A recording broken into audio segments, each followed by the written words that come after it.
এবার দেখুন কোচবিহারের ভেটাগুড়ির খবর দেখাবো, একটা ছবি দেখাই। দেখুন সর্বভারতীয় তৃণমূল কংগ্রেসের অফিস, এটা একেবারে পাকা বাড়ি, তালা মারা।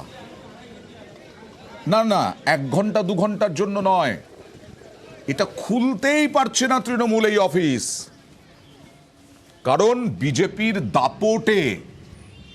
অভিযোগ কেন্দ্রীয় প্রতিমন্ত্রী নিশীথ প্রামাণিকের এলাকা ভেটাগুড়িতে বিজেপির এতটাই দাপট, তৃণমূল অফিস খুলতে পারছে না। কথা বলবো প্রতিনিধি শুভঙ্করের সঙ্গে। শুভঙ্কর, শাসক দল তৃণমূল বিরাট সংখ্যায় বিধানসভায় জয়ী হয়ে এসেছে, কিন্তু নিশীথ প্রামাণিকের ভেটাগুড়িতে এত দাপট যে উদয়ন গুহ ভেটাগুড়িতে এই পার্টি অফিস খোলাতে পারছেন না।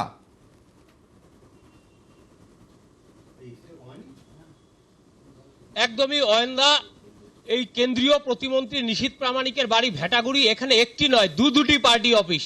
একটি রয়েছে ভেটাগুড়ি 1 গ্রাম পঞ্চায়েতের ভেটাগুড়ি রেল স্টেশনের পাশে একটি পার্টি অফিস, অপরটি রয়েছে ভেটাগুড়ি সবজি বাজারে ভেটাগুড়ি 2 গ্রাম পঞ্চায়েতের তৃণমূলের পার্টি অফিস। এই দুটি পার্টি অফিস গত পঞ্চায়েত নির্বাচনের পর থেকে বন্ধ রয়েছে এবং তালাবন্ধ অবস্থায় পড়ে রয়েছে। এবং তৃণমূলের যেটা অভিযোগ যে এই পার্টি ভেটাগুড়িতে বিজেপি সন্ত্রাস করছে, যে কারণেই তারা এই পার্টি অফিস দুটো খুলতে পারছেন না। এবং গোটা বিষয়টি নিয়ে আমরা উত্তরবঙ্গ উন্নয়ন মন্ত্রী তথা এলাকার বিধায়ক উত্তরবঙ্গ উন্নয়ন মন্ত্রী উদয়ন গুহর সঙ্গে কথা বলেছিলাম।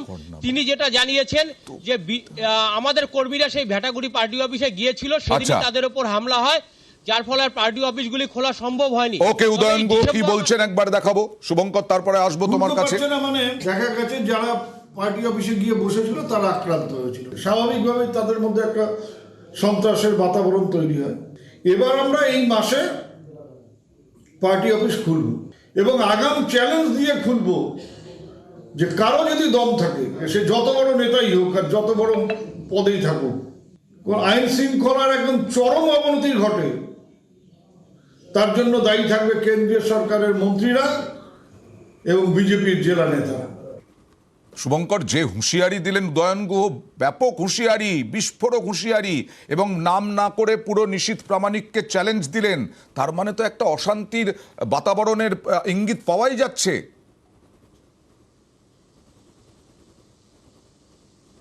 একদমই অয়নদা, দেখো গত কয়েক বছরে এই তৃণমূল বিজেপির এই টানাপোড়েনে ভেটাগুড়ি বারবার উত্তপ্ত হয়েছে।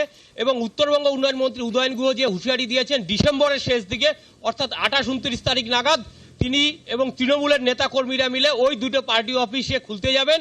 সেক্ষেত্রে যদি কোনো গন্ডগোল বা অশান্তি লাগে তার দায় বিজেপি বা কেন্দ্রীয় প্রতিমন্ত্রীকে নিতে হবে, এমনটাই হুঁশিয়ারি দিয়েছে। এখানে তৃণমূলের প্রভাব কিরকম শুভঙ্কর, যে এই যে দুটো পার্টি অফিস, এই দুটো পার্টি অফিস খোলার পরে তারা যে এই যে বলছেন যে সন্ত্রাস চালাচ্ছে বিজেপি, তার জন্য অফিসে থাকতেই পারছেন না, খুলবেন তো বটে, তারপরে কি তৃণমূল কর্মীরা থাকতে পারবেন ওই অফিসে?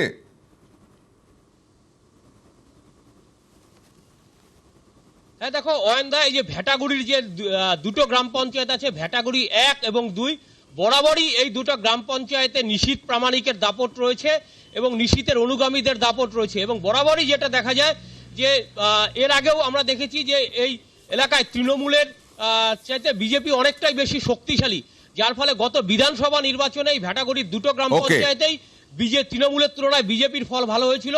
এবং গত পঞ্চায়েত যে নির্বাচন, সেই নির্বাচনেও কিন্তু এই দুটো গ্রাম পঞ্চায়েত বিজেপি দখল করেছে। তো ফলে এ কথাটা বোঝাই যায় যে উদয়ন গুহর নেতৃত্বে তৃণমূল নেতা কর্মীরা সেই পার্টি অফিস দুটো দখল করলেও কতদিন সেখানে বসতে পারবে? একদম স্থানীয় বিজেপি নেতারা যেভাবে কটাক্ষ করছেন তাতে খুব একটা ভালো দেখছেন না, দেখা কথাও নয় তৃণমূল নেতৃত্বের। কি বলছেন দেখুন। তৃণমূল খুলতে পারছে না, তৃণমূল কংগ্রেসের লোকেই নেই। তৃণমূল কংগ্রেস খুলুক, একটা কেন 10টা পার্টি অফিস খুলুক। পার্টি অফিস খুললে কি ওদের সব কিছু হয়ে যাবে?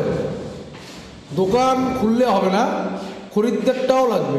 23 সালে যে পঞ্চায়েত নির্বাচন হয়ে গেল, সেই নির্বাচনের পর থেকে এই অবধি ভেটাগুড়িতে কোনো ধরনের সন্ত্রাস, দোকানপাট বন্ধ করা থেকে শুরু করে কোনো ধরনের কোনো ঘটনা আমাদের ভারতীয় জনতা পার্টির আমলে হয়নি।